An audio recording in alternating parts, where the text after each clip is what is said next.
Okay, awesome. Okay, so I was going to share with you, like, the story that I'm in right now is that exact situation. So I have a seller, got her under contract the first weekend she went on the market, knowing that she needed to buy a new home. And a lot of times people are really overwhelmed by that process because it's like, okay, how on earth are you going to sell my house, go find another house, and then pair it up to where both are going to close at the same time? It's very overwhelming for people to consider that. So what I like to let them know is, like, look, I am going to literally take your hand and we're going to just go chunk by chunk by chunk, right? So the very first thing is, a lot of times people who are selling their house, they want to start right away and start looking at houses to go buy.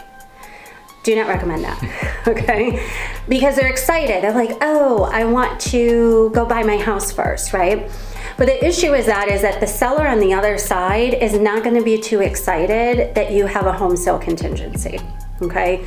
They, not saying that there aren't people who are going to do it, but it's less likely that you're going to have sellers who are excited to take an offer, especially if there's other offers on the table, where you have a home sale contingency. So what I recommend is that we kind of put a pause on that. Let's focus on getting your house on the market, getting it under contract, giving you a nice time frame to close, and then the second you're under contract, we go shopping.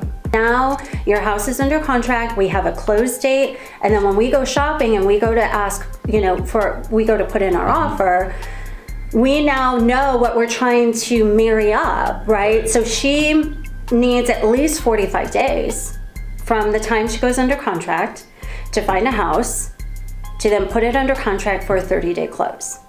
And then that way I now can marry the sale of her house with the purchase of her new house, close on the same day. The sale of her house closes in the morning. The sale on her new purchase closes in the afternoon.